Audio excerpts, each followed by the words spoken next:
นครเซียนเจี้ยงเมืองแห่งกุ้งเคลฟิตของจีนในประเทศจีนเมื่อเว้าถึงกุ้งน้ำจืดเคลฟิตผู้คนมักจะคิดถึงนครเซียนเจี้ยงแขวงหูเปยสาธารณรัฐประชาชนจีนเมืองที่ฮู้จักกันดีว่าเป็นบ้านเกิดแห่งกุ้งเคลฟิตของจีนกุ้งเคลฟิตที่มีอยู่ที่นี่บ่เพียงแต่เป็นอาหารเลิศรสเท่านั้นแต่ยังเป็นส่วนหนึ่งของตองโซอุตสาหกรรม100 ตื้อที่กวมเอาการเลี้ยงสัตว์ด้านนิเวศวิทยาเทคโนโลยีอัจฉริยะโลจิสติกการขนส่งระบบตองโซเย็นและการพักผ่อนหย่อนอารมณ์ด้านวัฒนธรรมในปี 2025 มูลค่าการผลิตที่สมบูรณ์แบบตองโซอุตสาหกรรมทั้งหมดของกุ้งเคลฟิตของแขวงหูเปยได้เกิน 90 ตื้อหยวนและพื้นที่การเลี้ยงสัตว์ได้บรรลุ 63,000 เฮกตาร์แขวงเซียนเจี้ยงตั้งอยู่ใจกลางของทงเพียงเจียงฮั่นในเมื่อก่อนการผลิตกุ้งเคลฟิตเคยถูกจำกัดโดยฤดูกาลในมื้อนี้โดยผ่านการร่วมมือทางด้านการวิจัยกับสถาบันวิทยาศาสตร์เพื่อพัฒนาเทคโนโลยีมีกุ้งในทุกฤดูกาลประดิษฐ์สร้างรูปแบบการเลี้ยงในบ่อแบบเข้มข้น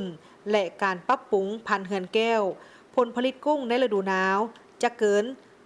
26,000 ต้นในปี 2025 บรรลุการสนองที่มั่นคงตลอดปีด้วยการช่วยเหลือของการขนส่งระบบตองโซเย็นกุ้งเคลฟิตสดสามารถไปถึงหลายกว่า600เมืองในทั่วประเทศภายใน 4-14 ชั่วโมงในพื้นที่การเลี้ยงสัตว์แบบอัจฉริยะของซินเจียง Internet of Things โมเดล AI ขนาดใหญ่และโดรนได้ให้การสนับสนุนอย่างเต็มที่ตลอดขบวนการเพื่อบรรลุการติดตามคุณภาพน้ำการให้อาหารที่ถูกต้องและการเตือนภัยความเสี่ยง